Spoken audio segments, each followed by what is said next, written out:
سلطان رائی، جی جی اللہ جو ہے رحمت جگہ دے، وہ بڑے گریٹ آدمی تھے. اچھا اچھا ان کو بھی نہیں پتا تھا کہ وہ اتنے بڑے ایکٹر ہیں. ہاں جی، پڑھا کو اللہ خیر، ہر وقت کہتے تھے اللہ خیر. کوئی ان کی برائی کا سناتا نا جی کہ جی تاکہ وہ چڑھیں، جی تو وہ جی کہتے چلو یار چھٹو اللہ خیر. السلام علیکم دوستو، خوش آمدید کہتا ہوں آپ کو اپنے چینل پر. پاکستان فلم انڈسٹری کی ایک ایسی ایکٹریس جنہوں نے عروج بھی دیکھا، پھر اس کے بعد زوال بھی دیکھا، پر انہوں نے کبھی بھی ہمت نہیں ہاری.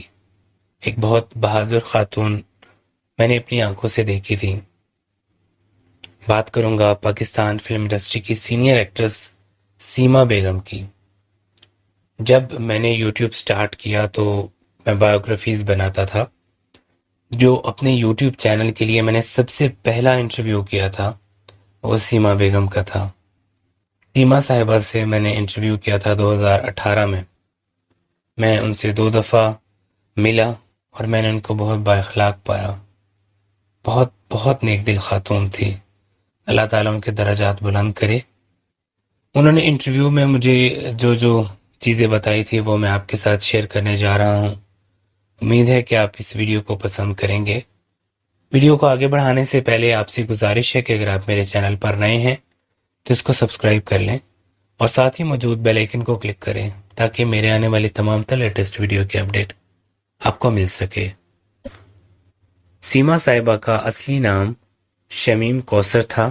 شباب کیرانوی صاحب نے ان کو انٹروڈیوس کروایا تھا فلمز میں، اور انہوں نے ہی ان کا نام شمیم سے تبدیل کر کے سیما رکھا تھا.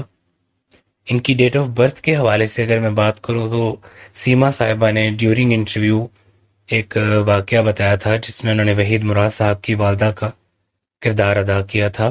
تو سیما صاحبہ نے یہ بات بتائی کہ جس وقت وہ فلم بن رہی تھی تو وحید مراد صاحب 29 کے تھے اور میں اس وقت 22 کی تھی. تو وحید مراد صاحب کہنے لگے کہ آپ مجھ سے چھوٹی ہیں، میں آپ کو ماں کیسے کہوں گا. تو اس کے اکارڈنگ میں نے جو کیلکولیشن کی ہے تو مجھے معلوم ہوا کہ تقریباً وحید مراد صاحب 1938 میں پیدا ہوئے تھے. تو اگر اس سے 7 سال آگے چلے جاؤ تو سیما صاحبہ 1945 کو گڑھی شو میں ایک پنجابی فیملی میں پیدا ہوئیں. ڈیورنگ انٹرویو انہوں نے یہ بات بتائی تھی کہ وہ ایک مڈل کلاس فیملی سے تعلق رکھتی تھی. وہ کوئی بہت بااثر لوگ نہیں تھے، اس کے باوجود بھی انہوں نے تعلیم حاصل کی. گڑھی شاہوں میں ہی سردار گرلز اسکول ہوا کرتا تھا، وہاں سے ابتدائی تعلیم حاصل کی. پھر وہیں کالج تھا، وہاں سے انہوں نے ایف اے تک تعلیم حاصل کی. میں نے ان سے پوچھا کہ بچپن میں ہر بچہ ہی شرارت کرتا ہے تو آپ کیا شرارت کیا کرتی تھی؟ تو انہوں نے بتایا تھا کہ ہم لوگ گلیوں میں رہنے والے لوگ تھے، تو میں بچپن میں بہت زیادہ شرارتیں کیا کرتی تھی. صبح صبح جب میں نے دہی لینے جانا تو میں نے جو لوگوں کے دروازوں کی کنڈیاں باہر سے لگا دینی. بعد میں پھر انہوں نے شور ڈالنا اور کہنا کہ یہ وہی ہوگی، اور پھر میں دور کھڑی ہو کے سنتی تھی اور ان باتوں پر میں ہنستی تھی، اور پھر گھر والے شور کیا کرتے تھے، مارتے تھے. تو اس طرح کے جو لولی مومنٹس تھے انہوں نے میرے ساتھ ویڈیو انٹرویو میں شیئر کیے. یہ 5 بہن بھائی تھے. جس وقت میں نے ان کا انٹرویو کیا تھا اس وقت انہوں نے بتایا تھا کہ صرف وہی حیات ہیں اور اب وہ بھی اس دنیا میں نہیں. سارے کے سارے جو 5 بہن بھائی تھے کوئی بھی اب اس دنیا میں نہیں ہے. اللہ سب کی بخشش و مغفرت کرے، آمین ثم آمین. یہ حادثاتی طور پر فلمی دنیا کا حصہ بنی تھی کیونکہ فیملی کے جو حالات تھے وہ ٹھیک نہیں تھے. یہی وجہ تھی کہ ان کو فلمز میں آنا پڑا. ان کے بھائی انہوں نے بتایا تھا کہ بیمار تھے اور گھر کی جو حالت تھی وہ ٹھیک نہیں تھی، اسی وجہ سے فلمز میں آئیں. شباب کیرانوی صاحب نے ان کو فلموں میں متعارف کروایا اور انہوں نے ان کے حوالے سے بہت ساری باتیں کی انٹرویو میں. آپ اس کو بھی ضرور چیک کیجئے گا. انہوں نے بتایا تھا اس وقت جب میں نے ان سے انٹرویو کیا تھا تو انہوں نے کہا کہ آج میں جو کچھ ہوں، میرا جو نام ہے وہ صرف اور صرف شباب صاحب کی وجہ سے ہے.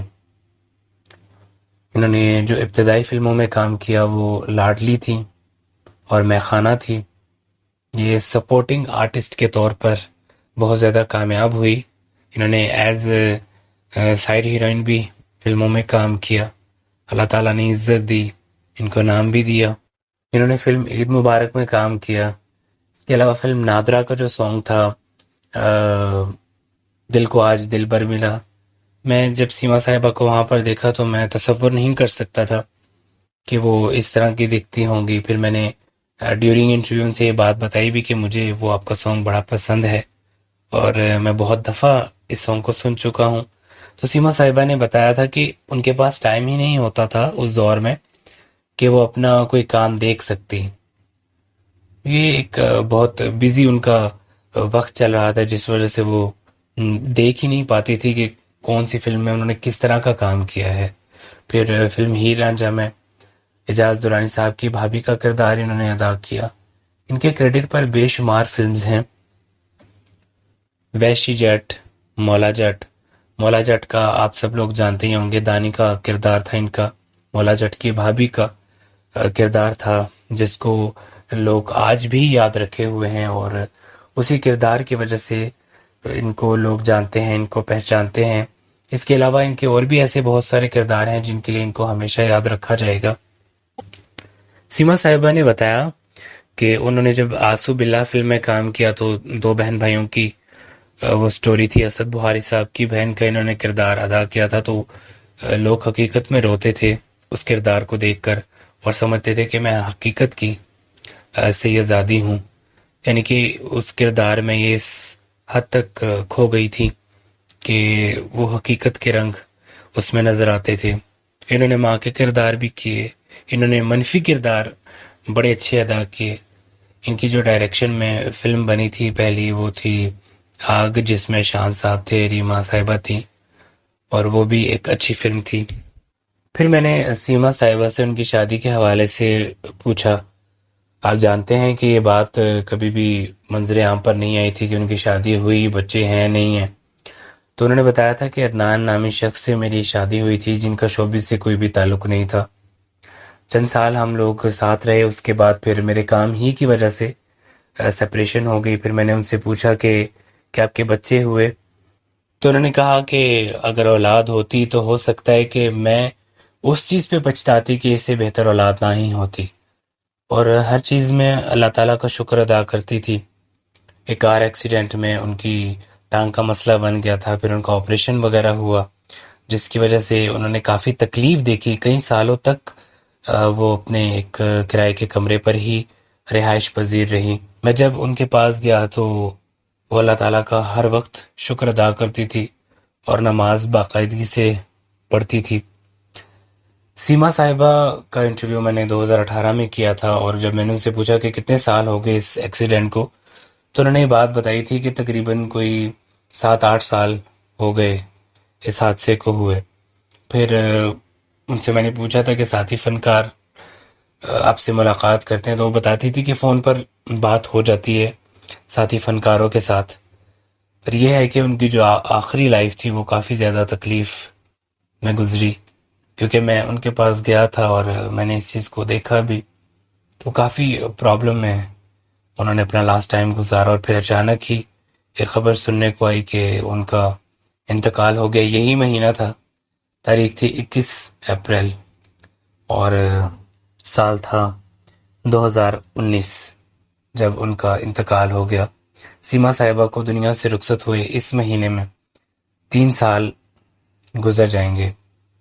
میں کافی زیادہ دکھی ہوں اس وقت یہ ویڈیو بناتے ہوئے، کیونکہ میں نے ان کو دیکھا ہے، حقیقی لائف میں ان سے ملا ہوں، اور جب دیکھتے ہی دیکھتے کوئی انسان آپ سے دور چلا جاتا ہے تو انسان کو دکھ ہوتا ہے، تکلیف ہوتی ہے، اور انسان وہی اچھا ہوتا ہے جس میں احساس ہوتا ہے۔ ڈیورنگ انٹرویو میں نے ان سے ایک سوال پوچھا تھا کہ آپ نے ہیروئن کے رول زیادہ نہیں کیے، تو انہوں نے کہا کہ ایس ایم یوسف صاحب کہا کرتے تھے کہ ایک ہیروئن آتی ہے، پھر اس کی جگہ کوئی دوسری لے لیتی ہے، پھر اس کی جگہ کوئی تیسری لے لیتی ہے، پر جو آپ دوسرے کردار ادا کرتے ہیں، سپورٹنگ کردار ادا کرتے ہیں، وہ شروع سے لے کے اینڈ تک سیم ہی رہتے ہیں۔ لہٰذا سیما صاحبہ نے کبھی بھی اس چیز کو نوٹ نہیں کیا۔ سلطان راہی صاحب کے حوالے سے انہوں نے بہت ساری باتیں کی۔ میں ایک کلپ بھی چھوٹا سا شیئر کروں گا کہ سلطان راہی صاحب سے جب ان کی بات چیت ہوتی تھی تو سلطان راہی صاحب کے حوالے سے اگر کوئی بری بات بھی کرتا تھا تو راہی صاحب کہتے تھے کہ اللہ خیر. سیما صاحبہ نے بتایا کہ وہ ہمیشہ یہ کہا کرتے تھے اللہ خیر. اگر ان کی کوئی برائی بھی کرتا تھا تب بھی. تو ان کا بنا کہے ہی آپ سب لوگ سمجھ جائیں کہ ان کے جو پسندیدہ ترین اداکار تھے وہ سلطان راہی صاحب تھے. اللہ تعالیٰ سے دعا ہے کہ اللہ تعالیٰ اس بابرکت مہینے میں سیما صاحبہ کے درجات بلند کرے اور ان کو جنت الفردوس میں اعلیٰ مقام نصیب عطا فرمائے. آمین ثم آمین. آپ تمام دیکھنے والوں سے بھی گزارش ہے کہ ایک دفعہ سورہ فاتحہ اور 3 دفعہ سورہ اخلاص پڑھ کے ان کی روح کو بخش دیں. جزاک اللہ. نیکسٹ ویڈیو تک آپ سے اجازت چاہوں گا. اللہ حافظ.